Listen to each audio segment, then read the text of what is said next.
Hello friends, welcome to my channel Edufile. आज की इस वीडियो में हम लोग बहुत ही इंटरेस्टिंग टॉपिक क्वांटम नंबर्स के बारे में डिस्कस करेंगे। साथ ही साथ हम लोग इसके टाइप्स को भी डिस्कस करेंगे बिना किसी मैथमेटिकल डेरिवेशन के। तो सबसे पहले समझते हैं क्वांटम नंबर होते क्या हैं, ये कैसे आए। तो देखिए, जब हमने श्रोडिंगर इक्वेशन को सॉल्व किया था हाइड्रोजन एटम के लिए, तो हमें 3 इंटीजर्स मिले थे। उनको हम कहते हैं क्वांटम नंबर्स। तो क्वांटम नंबर्स है क्या? इसका मतलब क्वांटम नंबर्स क्या है? इंटीजर्स होते हैं। क्या होते हैं? इंटीजर्स। तो ये 3 क्वांटम नंबर्स हमको मिले थे, ये होते हैं इंटीजर्स। क्या इंटीजर्स मतलब 0 1 2 3 -1 -2 -3, ये सब क्या होते हैं? इंटीजर्स होते हैं। तो क्वांटम नंबर्स होते हैं इंटीजर्स। और ये लास्ट में जो है स्पिन क्वांटम नंबर, उसको बाद में इंट्रोड्यूस किया गया था कुछ साइंटिस्टों के द्वारा। तो टोटल 4 क्वांटम नंबर होते हैं। चलिए सबसे पहले समझते हैं फर्स्ट क्वांटम नंबर को। तो फर्स्ट क्वांटम नंबर है प्रिंसिपल क्वांटम नंबर। तो प्रिंसिपल क्वांटम नंबर हमें किस चीज़ के बारे में बताता है? ये हमें बताता है, जैसे एटम है तो एटम में इलेक्ट्रॉन के डिफरेंट डिफरेंट एनर्जी लेवल होते हैं, उसके बारे में बताता है। जैसे जैसे कि मान लीजिए ये हमारे पास एटम है, तो एटम में इलेक्ट्रॉन इस एनर्जी लेवल में भी हो सकता है, इसमें भी हो सकता है, इसमें भी हो सकता है। n = 1, n = 2, यहाँ यहाँ कहीं पे भी हो सकता है। तो ये डिफरेंट डिफरेंट एनर्जी लेवल को डिस्क्राइब करता है कि electron different different energy level में हो सकते हैं। वो n से रिप्रेजेंट किया जाता है प्रिंसिपल क्वांटम नंबर को, जिसको n = 1 2 3 डॉट डॉट इस तरीके से होता है। अब देखिए, इससे हमें एनर्जी भी पता चलता है। क्या पता चलता है? एनर्जी। कैसे? जैसे ये एनर्जी का फॉर्मूला होता है हाइड्रोजन एटम का, हमें मालूम है। तो अगर हम यहाँ पे 1 रखेंगे तो हमें फर्स्ट ऑर्बिट की एनर्जी पता चल जाएगी, जिसको आप लोग शेल भी कह सकते हैं। और यहाँ पे अगर 2 रखेंगे यानी कि एल के लिए, तो आपको सेकंड की पता चलेगी। 3 रखेंगे तो फोर्थ की पता चलेगी। ऐसे से डॉट डॉट डॉट आप रखते जाइए, आपको पता चलती जाएगी। यहाँ पे थर्ड की पता चलेगी। तो इस तरीके से हमको एनर्जी लेवल पता चलता है। अब चलिए नेक्स्ट की डिस्कस करते हैं। नेक्स्ट है हमारा ऑर्बिटल क्वांटम नंबर। तो ये भी बहुत ही सिंपल है, इसको ध्यान से समझिएगा। ये हमें किस चीज़ के बारे में बताता है? तो ये हमें, जैसे कि मान लीजिए हमने अभी पहले क्या जाना कि डिफरेंट डिफरेंट एनर्जी लेवल में इलेक्ट्रॉन होता है, लेकिन अब ऑर्बिटल क्वांटम नंबर किस चीज़ के बारे में बताता है कि इलेक्ट्रॉन तो घूमता भी तो है, तो उसके अलग अलग ऑर्बिट में एंगुलर मोमेंटम क्या है, इस चीज़ को डिफाइन करता है ऑर्बिटल क्वांटम नंबर।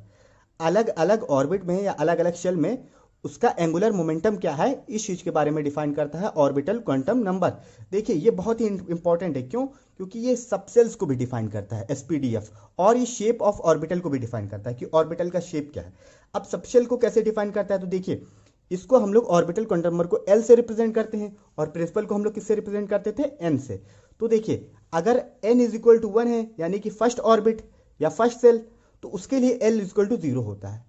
और अगर n = 2 है तो l = 0 और 1 हो सकता है। 3 है तो 0 1 2, ऐसे 4 होगा तो 3 तक होगा, मतलब एक कम होता है।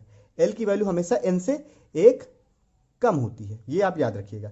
और कितने पॉसिबल वैल्यू बन रहे हैं? यहाँ पे 2, यहाँ पे 3, इस तरीके से पॉसिबल वैल्यूज बनते हैं।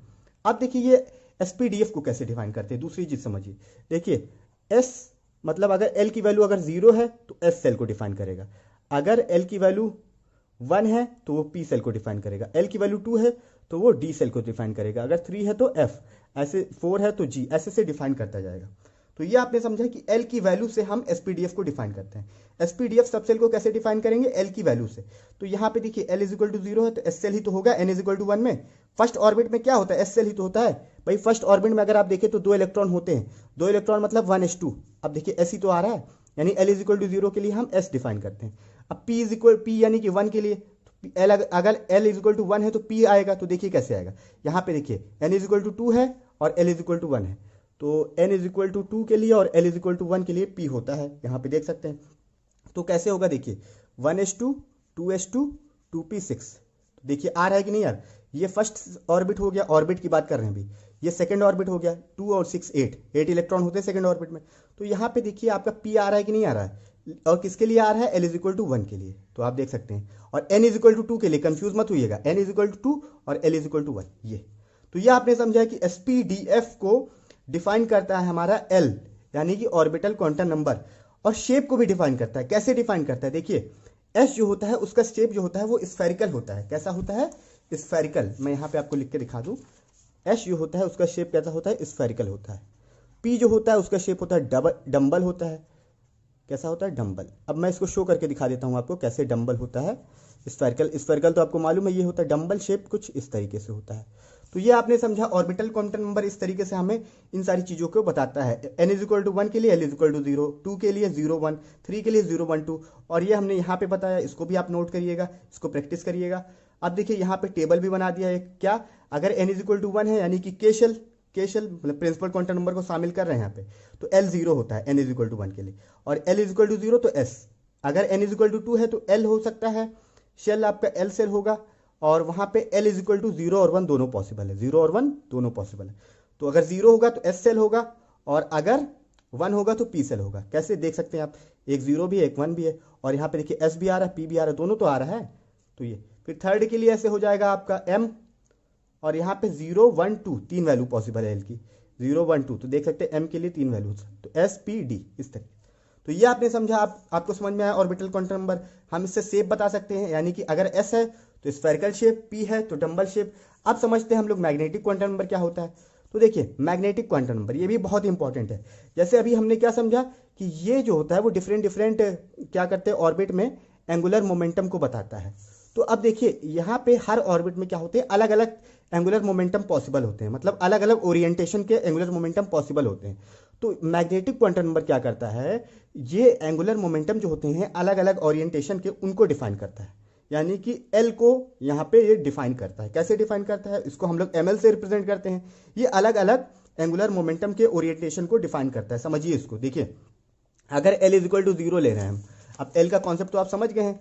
अगर L इज इक्वल टू 0 ले रहे हैं तो ML की वैल्यू जो होती है वो -L से L तक होती है। तो अगर L 0 रहे हैं तो ML जो होगा वो 0 होगा। मतलब यहाँ पे ML की जो वैल्यू होती है उससे हमें पता चलता है कितना ओरिएंटेशन है।